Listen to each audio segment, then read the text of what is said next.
Tonight, childcare milestone. The region of Waterloo is on track to create 4,136 new spaces by the end of December 2026. And the push for more. There still is not enough spaces for families. The reality with the region's growing wait list for lower cost care.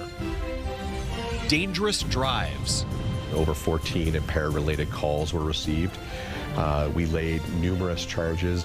The local surge in charges just as a campaign begins. Nobody thinks that's going to be them, but it happens to somebody every single day. To put the risks in focus. Stage and screen. 70 years ago, we got the Stratford Festival. What is the next generation that's going to amplify the work that's already been done here? A made in Stratford push to bring more film projects to the festival city.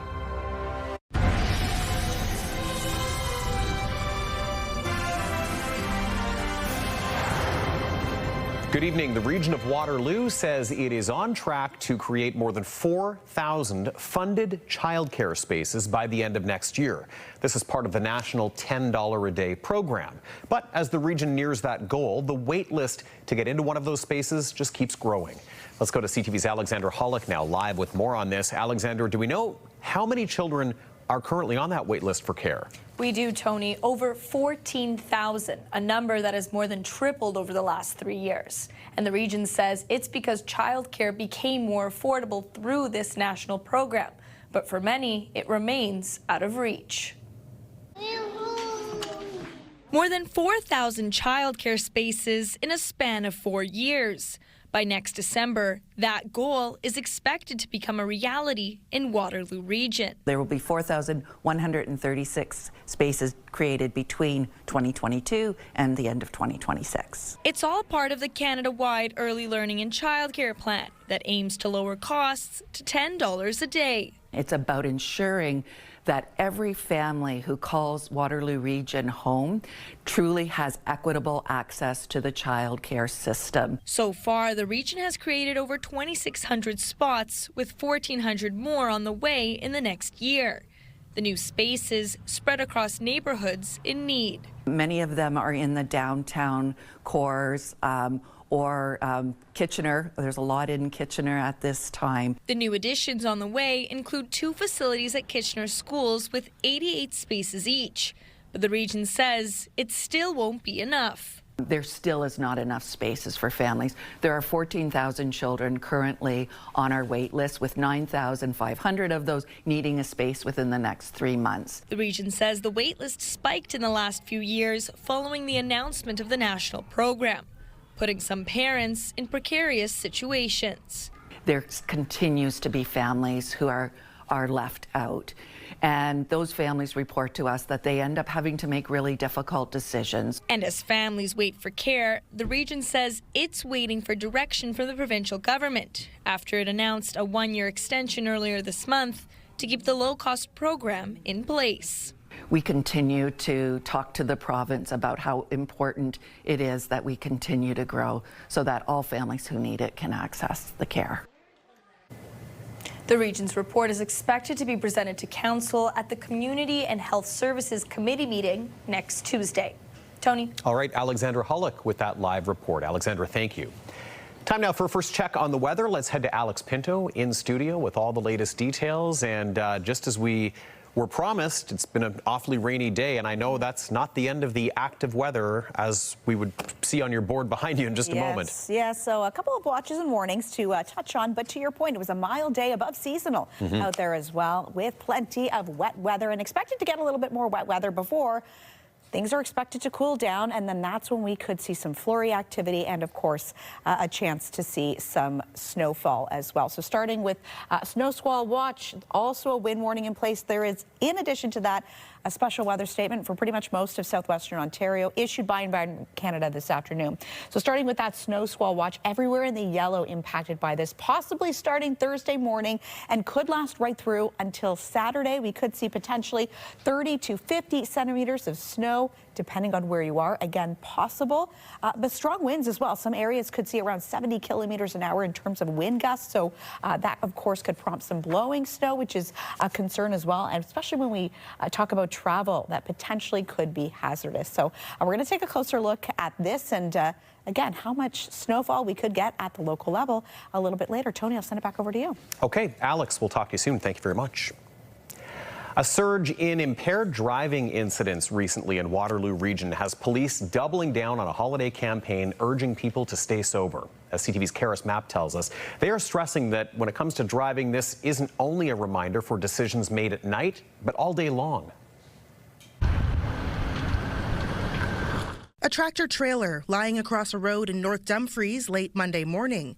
Regional police say an impaired driver was behind the wheel. It just goes to demonstrate that it's not an evening activity. It's a 24-hour, 7-day-a-week problem that we're trying to combat, not only through enforcement, but education. When we have a vehicle such as a tractor trailer, it's extra important given the fact that, given the size and the speed at which they can travel, the possibility for damage and death and injury is severe. And it's the kind of problem police saw more of this past weekend, being called to more than 14 impaired driving incidents. It certainly is concerning. It's a high number for us in regards to impaired driving related offenses. It's a 250% increase over the previous 3 days when there were only 4 calls. We laid numerous charges in regards to impaired driving and other alcohol and drug related offenses.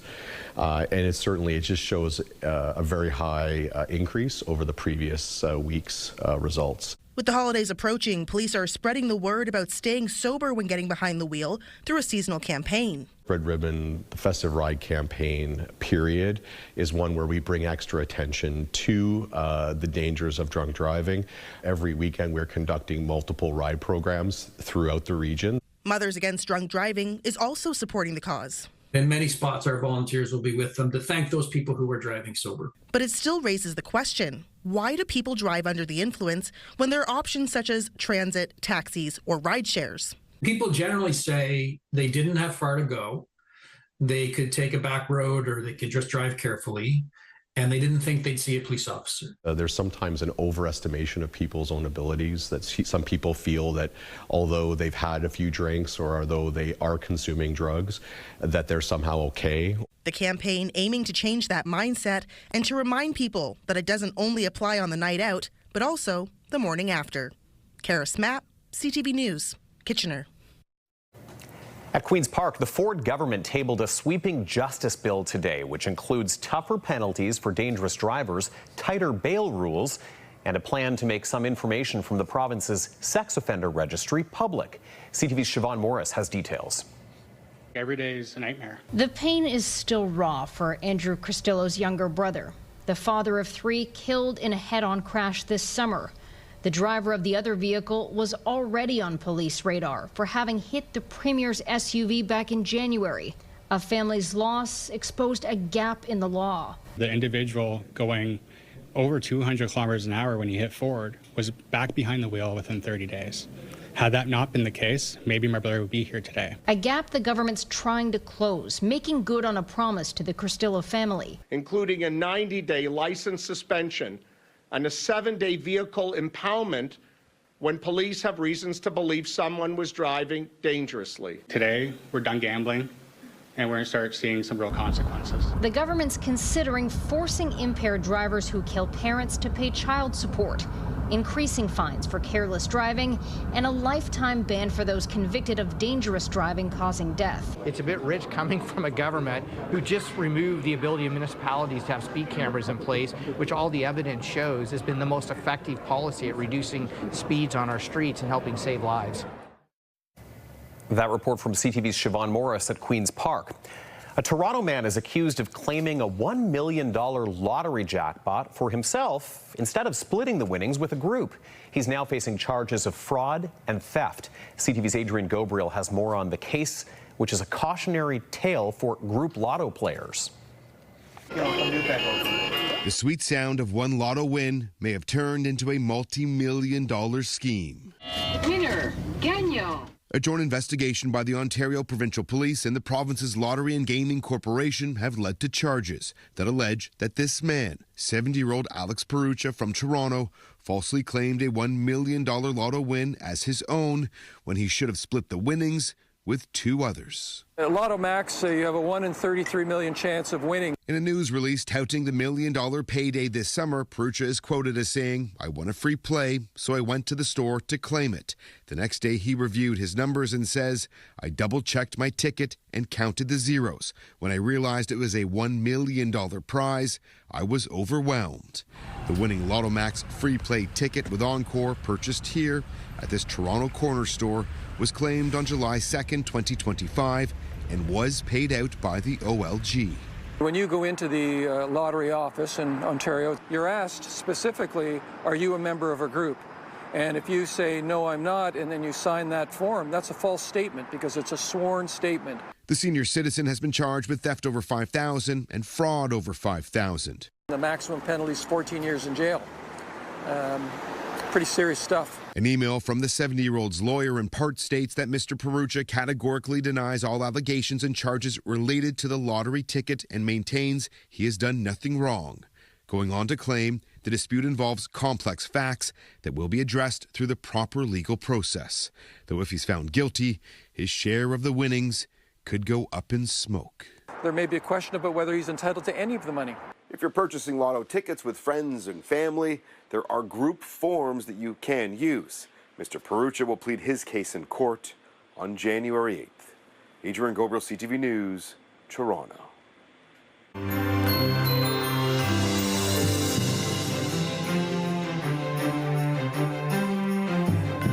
Toy Mountain time once again as we work with the Salvation Army to make sure that every child has something this Christmas. We're heading out to our lobby now to check in with another group about to add to our Toy Mountain. And Leanne, who's with us out there tonight? Yeah, Tony, we have the U12 AAA Waterloo Wolves coming to make a generous donation to our Toy Mountain campaign tonight. Of course, we are into week 2 of the campaign, and we are continuing to build that mountain in studio. So we're looking forward to that donation tonight. We have Nathan Lawrence here, who's the assistant captain of the team. Thanks for assistant coach of the team. Apologies. Thanks for being here with us. Thanks for having us. Okay, so tell me what the campaign has been like for you guys.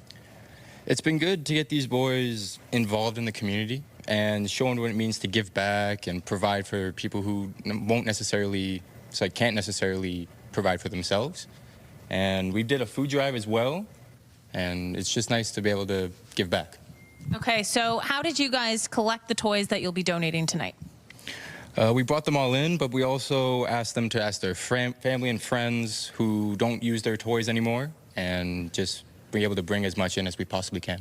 Okay, talk a little bit about what this means for especially, young hockey players to be involved like this in the community and what it's teaching these boys. I think it's teaching them responsibility and empathy.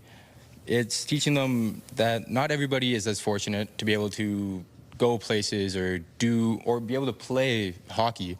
So I think it's important for these guys to realize that, not everybody can have that. And I think they've kind of bought into that, and they enjoy giving back. Okay, fantastic. And I want to ask some of the players, what has the campaign been like for you guys, and what does it mean to give back to kids who are less fortunate in the community? We're very lucky to be able to donate all of these toys. Yeah, I feel like every kid should have the opportunity to, on Christmas Day, just open up a present. Okay, fantastic. Well, we look forward to you boys making that donation. That will be a little bit later on in the newscast. For now, Tony, we'll send it back to you. All right, Leanne, thank you so much. We'll see everybody in the studio in just a little while, and well put by the assistant coach and those players. Looking forward to that donation. All right, sign up for the CTV Kitchener newsletter to start your day in the know. The day's top stories, the latest forecast, and some must-see videos right to your inbox every morning. You can sign up over at ctvnewskitchener.ca. We've certainly heard of food banks, and now pet pantries are stepping in to help address another angle of the hunger crisis. Just ahead, CTV's Ashley Bacon will take us to one place where feeding animal family members is in focus. I'm Krista Simpson with more on frustration once again at Cambridge Council during budget discussions. What led to one councillor saying he's disgusted and what comes next as the process unfolds. That story is just ahead. Download the CTV News app and stay on top of local stories as they unfold. We go to a dramatic scene unfolding. Customize your feed and watch live wherever you are. CTVKitchener.ca, your home for news.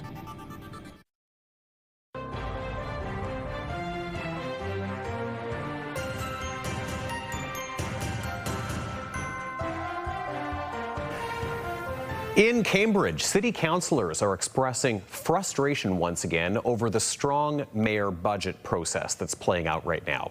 A second meeting last night to look at amendments to what's being proposed began with some strong words after councillors said they were given new written information when they arrived.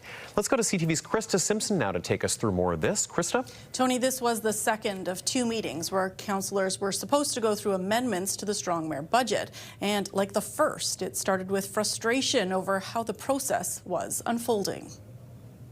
Monday evening's budget meeting in Cambridge was paused early on as councillors asked for time to read documents they were not given ahead of time. I'd like to have some time to review them before we begin the discussion. Ward 2 councillor Mike Devine not mincing words about his feelings. What's been done here is wrong.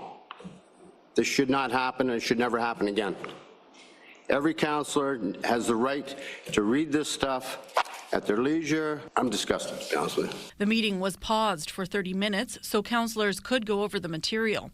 Cambridge City Manager Rob Axiak says the additional written information had already been relayed verbally. So we as staff just added our comments that we already provided to the members of council at the first meeting onto that document. So there was nothing new.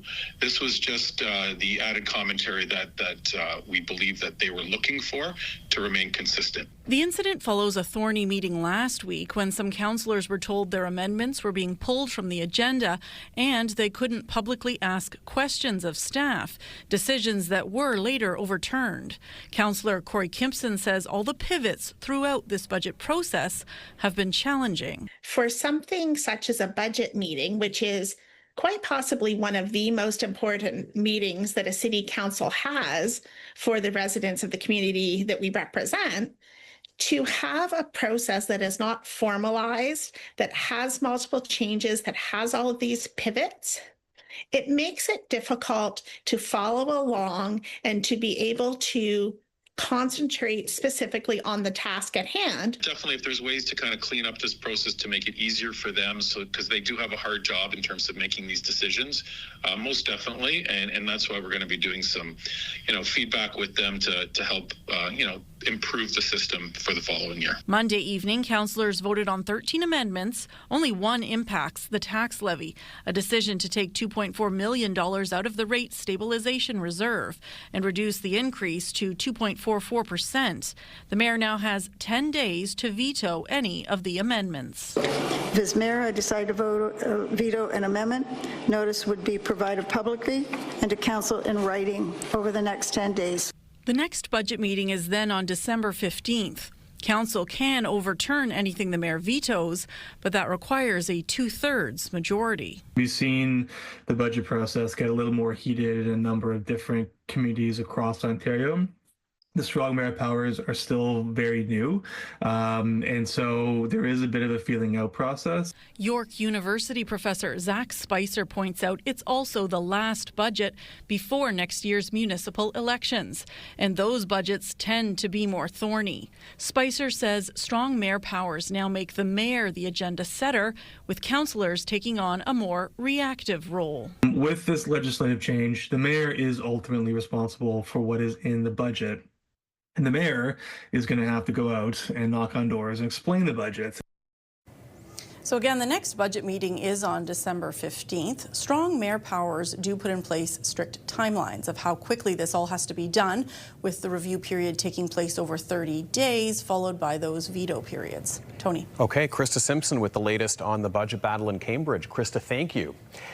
As more people turn to food banks for support, pet owners are also looking for help. CTV's Ashley Bacon now on the pet pantries that are hoping to make a difference in hunger assistance for four-legged family members. Food costs for both people and pets are on the rise. We have cat and dog food and occasionally supplies for other animals, bunnies, guinea pigs, hamsters, those types of things. The Stratford, Perth, Kitchener, Waterloo Humane Society sees hundreds of clients monthly for their pet pantry program. People like Andrea Carlisle, who utilized a pet pantry to help her get through hard times in the past. There were times where it was either am I going to buy dog food or am I going to buy groceries? Carlisle says the process was simple and non-invasive. You just provide the information about your pets and any allergies, things like that, and they go ahead and help you with whatever they can. The pantry is completely run through donations. Over the last 5 years, the number of clients has jumped by 50%. It's been used considerably more than ever before. In the past year, we've seen it go from about 200 users a month to 300. The program allows users to access food every 4 weeks. We're not looking to replace and fully feed someone's animal for the month. We're looking to supplement. So very similar to the food bank. For Carlisle, she knows she isn't alone, feeling the financial pinch. There's so many people who are in the same boat, so many people who are struggling right now financially. There's no shame in reaching out. As for when the pet pantry is operational here, Tuesdays from 1 to 4. Ashley Bacon, CTV News, Kitchener.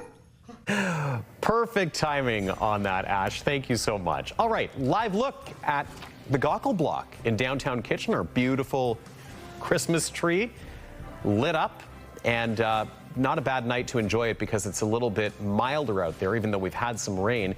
It's about to feel a lot more Christmassy weather-wise, and it could be a little bit ugly on the way there. Alex joins us in a little while with the weather details. Also coming up later in the show, Laurier football excellence, a local player and coach getting some nods on the national stage. And, oh, Christmas tree, a check on the cost of keeping up with the tradition.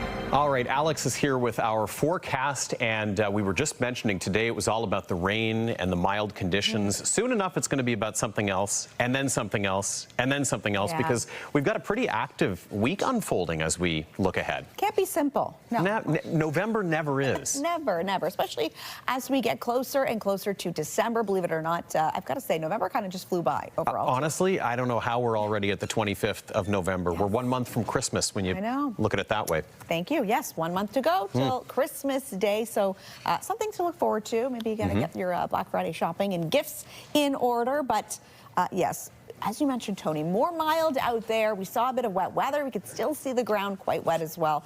And a little bit foggy, too, depending on where you are. As we take a live look from the Gaukel Block in Kitchener this hour. We get another day where we're going to be above seasonal, double digits looking ahead to tomorrow.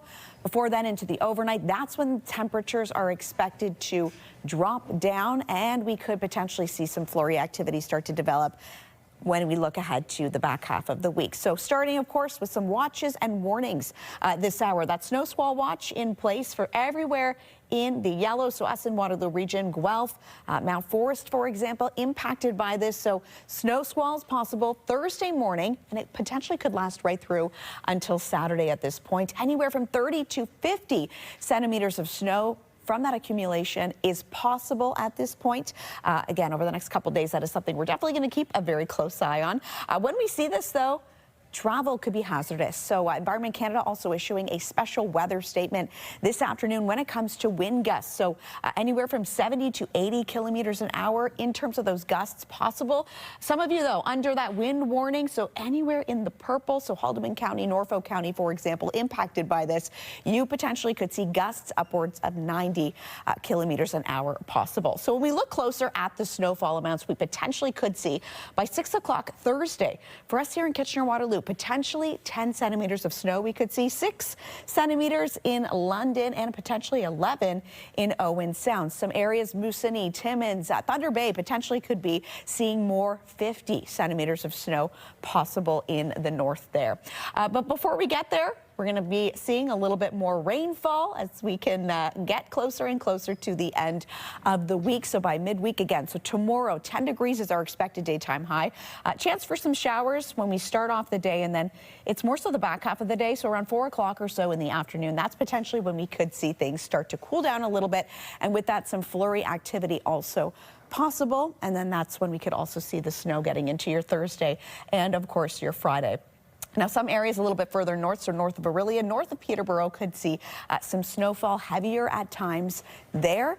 But again, that accumulation potentially anywhere from that 30 to 50 centimeters possible. When we look at temperatures, -3 in Moosonee, -5 in Pickle Lake this hour, 0 right now in Timmins tonight, 5 degrees for Mount Forest, a little bit warmer and above seasonal, 10 degrees right now in Sarnia. Temperature here in KW dropping as the hour continues. We are sitting at 5. Hamilton just 1 degree warmer, sitting at 6 degrees this hour. So expected daytime high 9 degrees. We actually have not hit that at this point. 8 degrees was our daytime high around the noon hour, and given that the temperature is now dropping, I doubt we're going to be hitting that 9 degree, but in terms of our daytime high and low, we are still above seasonal for this time of year. Record high 14.5 degrees. We saw that back on this day in 2011, and it was -15.2 on this day in 2005. And those days, I know we keep saying this like a broken record, getting shorter and shorter. That sunrise 8:26 in the morning and setting 4:50 in the evening. So overnight 7 degrees is what we should get down to. 40% chance of showers or drizzle as we saw. And then tomorrow 10 degrees should be our daytime high. Cloudy. We could see some rain or drizzle in the morning before we potentially could see that chance for some rain and flurry activity for the afternoon portion of the day. And it looks like it's going to be a little bit cloudy as well too as we get into the next few days, Thursday right through to Friday. Chance of flurries, Waterloo Region expected to stick with us. For Lambton, Kent, and Essex, we could see some rain, possibly some mixing, flurry conditions. Chance of showers as well, too, before we could see a little bit of flurry activity for your Thursday and possibly a little bit of sunshine for your Friday. And southern Georgian Bay, again, a little bit of cloud cover expected for you. We might not see that sun make an appearance until potentially next week. But again, that flurry activity and that active weather is expected. And here is tonight's Weather Watcher picture as that temperature continues to dip. Some animals are getting a little bit into hibernation mode. Tony, Karen Allen sending us this shot of a squirrel having a peanut party in the park yesterday, finding whatever goodies they can, of course, before winter is fast approaching, officially upon us in just shy of a month or so. Karen, thank you so much for sending this and being tonight's Weather Watcher.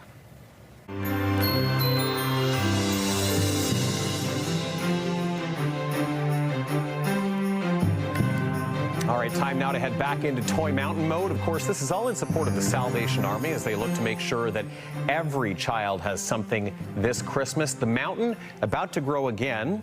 Alex Pinto is over at the mountain right now. You know, Alex, we were meeting our guests earlier with Leanne in the lobby. Now we're ready to find out what they brought us. Oh, yes. So big, exciting day here in studio tonight. The U12 AAA Waterloo Wolves hockey team. We met a little bit earlier, and they are here tonight to present this donation. And head coach Tim Robb is here live right by our Toy Mountain. Thank you so much for coming this evening. Thank you for having us. So before we start bringing those toys in, I do want to ask why you wanted to take part in Toy Mountain this year. So, one, it's important as a coach that not only are we teaching these kids about hockey, teammates, but about giving back to the community.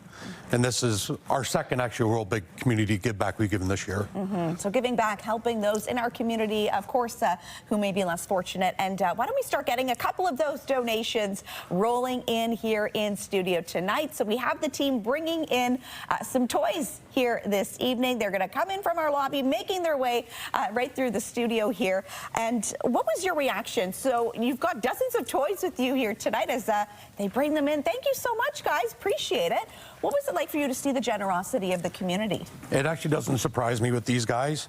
A couple weeks ago, we did a food bank donation, and between us and the Kitchener team we did it with, I think we had about 70 pounds of food, and it was fantastic. So not the first time I've had that with a hockey team, but these guys being young, really giving back in the community, learning now as they're young how important it is. It's fantastic. Well, thank you so much for helping us build this mountain of toys. We've got some more rolling in this hour, as we could see as well. How did you get so many donations for this evening, too? I know, like you mentioned, just the generosity didn't surprise you, but were they friends, colleagues, strangers? Yeah, friends, family, you know, all of us, the staff ourselves, the kids themselves, the families, everybody chipping in for those that are less fortunate in our community. And then in terms of what it means for you, for the team, and just to give back in general during this time of year. It's super important. There's so many people in our community that are less fortunate than these guys are. These guys are far more fortunate than so many. And just them giving back, it's just amazing for me as a coach, just knowing that they're doing something like that. It's selfless. Selfless. I love that. And just when I think that we are done with the donations, no, we've got more and more rolling in as we continue to build our mountain of toys here in our studio. I was looking a little bit before, and I was like, of course we're gonna have room. But it is so great to see this fill up. Hey, thank you. Thank you so much. Really appreciate it. Thank you all for being part of our Toy Mountain campaign this year. And again, dropping off any toy to participating locations. You can find all of that over on our website, of course, ctvnewskitchener.ca. As we continue to build our mountain of toys here, Tony, I'm going to send it back over to you for now. All right, Alex, thank you so much. And stay with us, because coming up next, we're going to Stratford. CTV's Jeff Pickle introduces us to someone who's working to bring more film and TV projects to the city that's always been known for the stage. Back in a moment.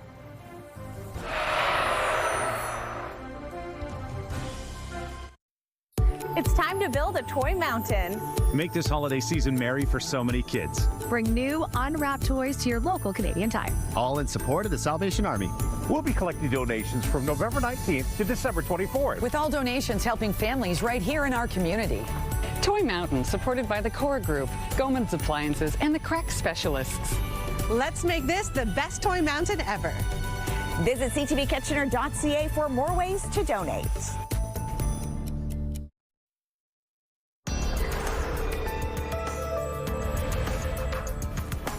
From the stage to the screen, a new project in Stratford is hoping to establish the festival city as a major filming hub. The Stage View Studios project is still in development, but it would be the city's first large-scale filming and production facility. CTV's Jeff Pickle spoke with the man behind this initiative. We've been talking for a long time about the future use of this building, and it's ideally located, so this is the spot. Right now, the warehouse on Downey Street is not much to look at. But this will be the large 5,000 square foot soundstage. But soon it will be home to Stage View Studios. 70 years ago, we got the Stratford Festival.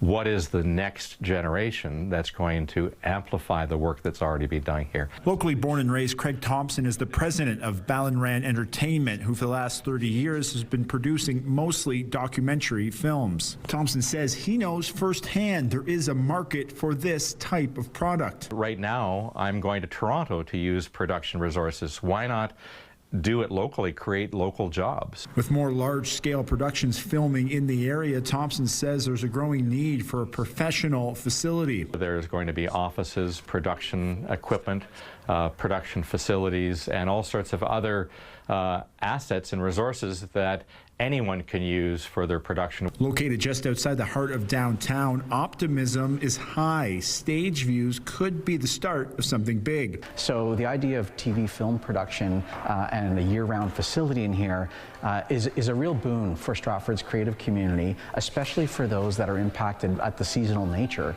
of the theater schedule. With the festival providing a pre-existing labor market, Gribble believes Stage View is a look into the future. There's a lot of really appealing locations. So the marriage of a production facility that's year-round, coupled with all of those advantages, we see that as a major win. For Thompson, he hopes Stage View is the next big thing. I believe screen content is the next thing that will support the existing arts infrastructure, not only in Stratford, but across southwestern Ontario.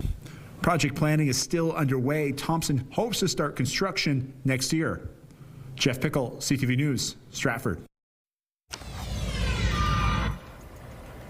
Okay, time to recap our top stories. CTV's Leanne Evans joining us in studio now with more. Leanne, the region of Waterloo says they're on track to create more than 4,000 new childcare spaces. By the end of next year, Tony, as part of the national $10 a day program. But as the region nears its goal, the wait list to get into one of these spaces keeps growing. Over 14,000 children are currently on the wait list, a number that has more than tripled over the last 3 years. The new additions on the way include 2 facilities at Kitchener schools with 88 spaces each, but the region says it still won't be enough. A surge in impaired driving incidents in Waterloo Region have police doubling down on a holiday campaign urging people to stay sober. This past weekend, police were called to more than 14 impaired driving incidents, a 250% increase over the previous 3 days when there were only 4 calls. There will be multiple ride programs happening throughout the holiday season as police remind drivers to operate their vehicles safely. And online tonight, Leanne, from our digital team, details on a Canada-wide warrant that was issued for a woman who has local ties here. Yeah, it was issued for a 56-year-old who breached her statutory release. Heather Bell has ties to Guelph, Hamilton, Kingston, and Peterborough. For more information on who police are looking for, you can scan the QR code, download the CTV News app, or go to our website, ctvnewskitchener.ca. Tony. Leanne Evans, appreciate it. Thanks so much. Thank you. Whether you go real or artificial, setting up the Christmas tree is a tradition for many at this time of year. CTV's Kimberly Johnson has the story on how much it'll cost you this time around. The McParlins get a Christmas tree the first chance they can every year. We got a Fraser fir, and it's usually too big for our house every year, but that's okay. Usually we get a little overzealous. At about 8 feet tall, she says it's coming in at $110, a little bit more than the family paid last year. But making memories with her young kids, getting to cut it down themselves, is all part of the Christmas magic. It's the experience for us. It smells good. It's worth it. It's worth it. I think we'd pay any amount for it. This is probably about a 6.5 to 7 foot balsam. Priced at $89. Pam Martin, owner of Cedar Hill Christmas Tree Farm, says a standard 7 to 8 foot tree will run you between $80 to $110 this year. She says that it's only a slight increase from last year to account for inflation. We're really trying to keep it as affordable as we can. As a family with 4 kids of our own, we understand how expensive the holidays can be. That's why when people come to our farm, there is no admission fee. This one right here, $99.99. That'll be $50 for Black Friday. The cost for the trees, relatively the same, but the discounts are much better this year. If you're in the market for an artificial tree, the owner of the Home Hardware in Manotick says regular prices run between $100 and $400. He says prices are consistent with last year because the trees are unaffected by tariffs since most come from China. But this year, shoppers can expect more discounts, and demand is expected to grow. So we usually order maybe about 6 artificial trees for the year, but this year we have about 2 dozen. Kimberly Johnson, CTV News. A Laurier football player and coach among the best in the country. Coming up, the duo who've claimed some big U Sports awards. CTV's Colton Weens has their stories next.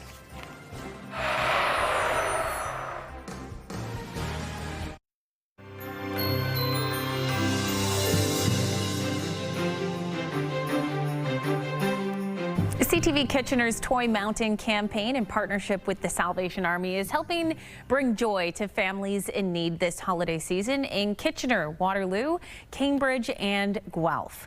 Last year, thousands received toys thanks to your generosity. Several schools in Waterloo Region are also taking part in the school toy drive program this year to help build a toy mountain in their own school.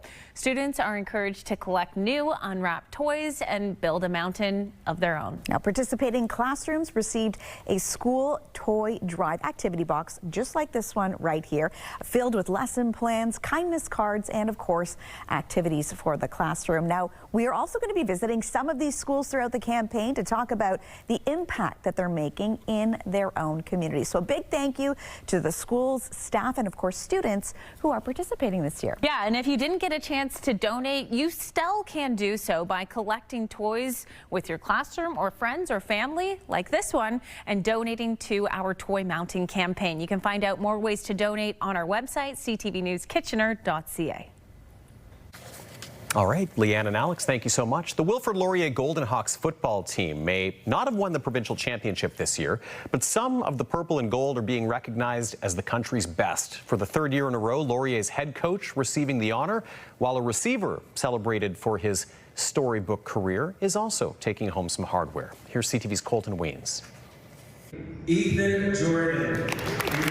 That's Wilfrid Laurier University's Ethan Jordan receiving the Heck Crichton Trophy as the most outstanding player in U Sports football in an award ceremony in Regina. To have it at Laurier back-to-back years, it's incredibly special. The four-time OUA All-Star and three-time U Sports All-Canadian from Chatham set several records this season. A career-high 1,066 receiving yards led the country. Jordan broke Laurier's career receiving yards record and career receiving touchdowns record, while also setting a new OUA career catches record. Obviously, the touchdowns is great, but the receiving yards, obviously, it's just, carries the most weight to me. The Ottawa Red Blacks draft pick is the second consecutive Heck Crichton winner from Laurier, following quarterback Taylor Elgersma last year. As a receiver, you kind of have to luck out in a way or have an extraordinary season.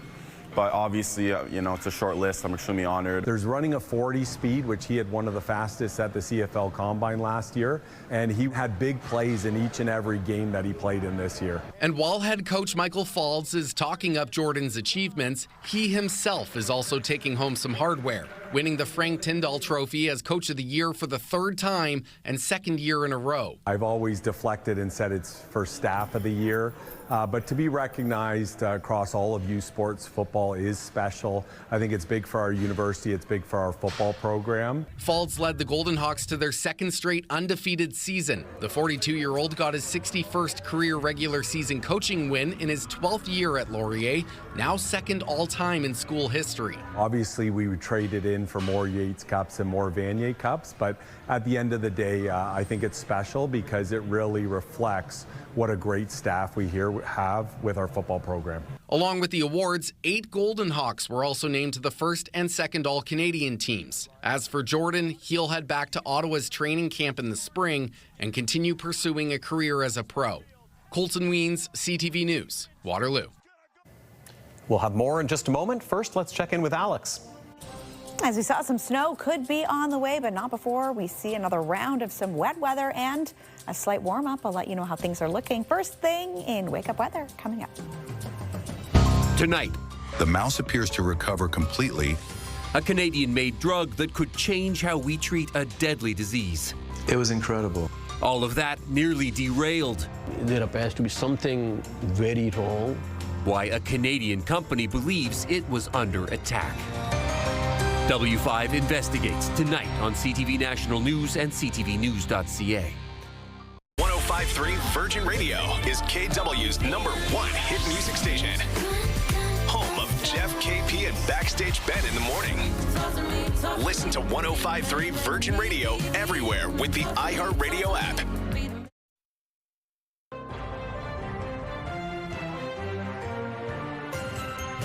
All right, we're going to check in one more time with Leanne for a look ahead to what our team's following for later tonight. Leanne. Well, Tony, from one campaign that gives back to another, we're learning more about the impact of community initiatives during this year's Kitchener Waterloo Oktoberfest and during the Uncle Hans food drive and Stuff a Bus events. Tons of food and monetary donations were raised. We'll tell you just how much at 11:30. And I know it feels like Oktoberfest is so far away now that we're in the thick of Toy Mountain. Well, it does. But it's nice to bring that all full circle and see what we did for the community. Thanks, Leanne. Thank you. And I should say, see what the community did for the community, because it always takes a village. Yes. A big, big village here in Waterloo Region. Definitely. All right. Any of our cities, towns, and villages are going to be preparing for some winter-like weather over the next few days. Yeah, so I expected to see a little bit of wet weather before we start to see that cool down and, of course, those flurries and that snow potentially we could see. So once again, some watches and warnings that we are following. So there is a special weather statement.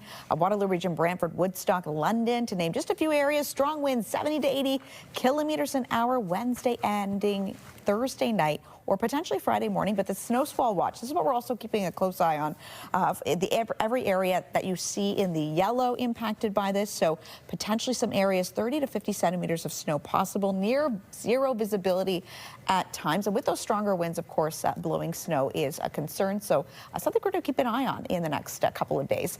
When we look at wake-up weather, though, a pretty mild start to the day. Fog patches, 8 degrees expected. By 10, we should be sitting around 9 with some cloudy weather and the chance for some showers. It's more rain. More rain before we see that cool down and potentially all that snow. Got a lot on the go this week. And speaking of having a lot on the go, it's been another great night for Toy Mountain. Thanks again to the U12 AAA Waterloo Wolves hockey team for that big donation they brought in. And as I glance over at the mountain, I can't help but notice something that makes me kind of nostalgic. Okay. There are a lot of toys that have come back. I mean, I'm looking over there and I see Care Bears. Yes. I see Connect 4, which was a big game when I was a kid. I see Pokemon. I see Hot Wheels. I don't know, there's kind of some nostalgia associated with this. You're right. The games, I know that I haven't seen one yet, but from my childhood, Furbies. Furbies. I don't even know if they're a thing anymore, but... I heard somewhere that they are a thing again, somehow. You know what? We're going to see if we get any of those. I don't spot one from here, but look, we got a Jumanji game. Yes, we do. Oh, Play-Doh. Jumanji. Okay. Play-Doh, yeah. I love this. But very generous donation, seeing about 50 to 60 toys coming in tonight as we continue to build our toy mountain here. Of course, several ways to donate as well. You can text KIDS to 30333. That you make a $10 donation directly to the Salvation Army. Of course, you could drop off a new unwrapped toy at participating locations. We have a full list of local businesses that are taking those donations on our website, or of course, you can donate directly to the Salvation Army. So really, Tony, there's so many ways to get involved and to donate as well. But great to have that team in studio. And we heard that they also did a food drive a little bit earlier too. So amazing. Busy. Yeah, really giving back. Love that texting option for donations this year, too. Yes. It's so convenient to be able to get involved. So we will keep building that mountain over the coming weeks before our big touchdown later in December. But for now, we're going to say thanks for joining us. We'll see you again tonight at 11:30, right after the CTV National News. Have a good evening. Take care.